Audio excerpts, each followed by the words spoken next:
And that was your last lesson in the Grove. Now, each of you will head off on your own path. How much the Grove's teachings can help you in the real world depends on how well you can put knowledge into practice. However, heed this warning.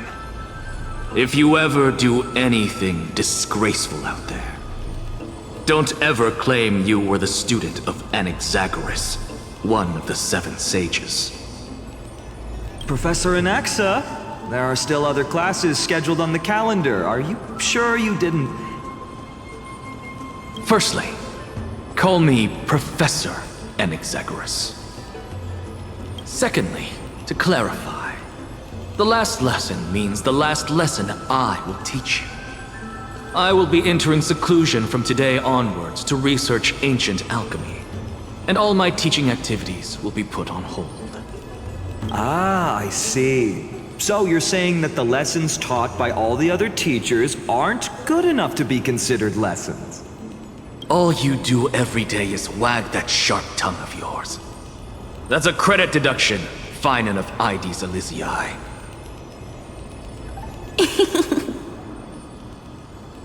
I have nothing left to say. Next. Please wait, Professor. According to the Grove's protocols for a cohort's final class, the lecturer should take some time in that lesson to discuss the students' post-graduation aspirations with them and guide them toward a solid path. Surely you can't skip such a crucial step, Professor.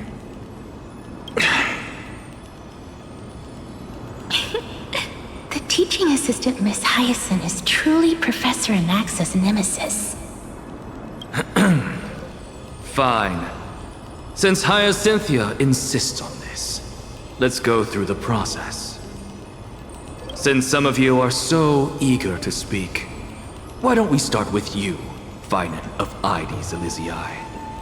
What is your post-graduation aspiration? Me? Well, it's not exactly an aspiration, but the only thing I want to do is to protect the people I care about. I see. So you want to be a hero? How boring. Next. I didn't say... CASTORICE, you've been giggling for quite some time. How about you go next? Perhaps my answer is a bit vague and meaningless, Professor Anaxagoras, but I hope the world can be freed from the agony of death, so that every living being may find calming peace. How naive. So naive that it makes me want to weep for your fairy tale. See, this is why I don't want to follow those outdated protocols. All I get are boring answers.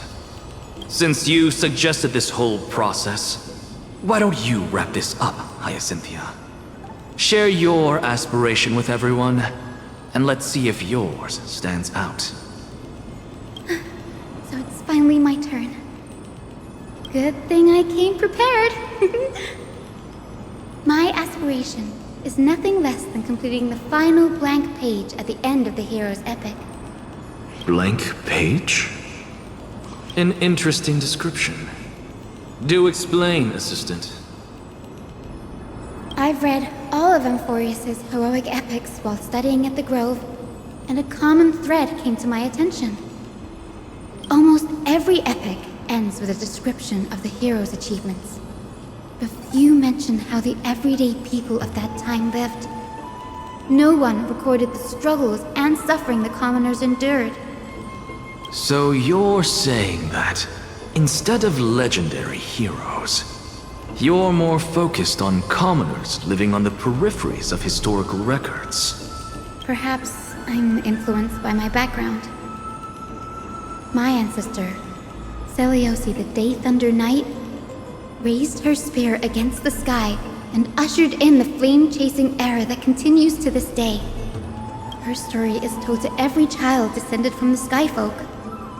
We have no doubts about Celiosi's greatness, yet her towering figure overshadowed every record from that entire era. What about the Day Thunder Knight's family, allies, and friends? What about the survivors and those who died in the great battles? Whenever I think about their stories by the campfire, I realize the details of those legends have been long lost. And only Celiosi's name remains. Her brilliance had become as blinding as Aquila's, lording over everything on the ground. That's why I'm glad that my era does not lack heroes. All my ancestors had was a sad past. But I have a future I want to protect. Instead of becoming a hero and ushering in a golden deluge to baptize the world anew, I want to stay in the backline and save all the ordinary humans from drowning in the rising waves. I wish not to return to the sky, but to walk among the masses on Earth.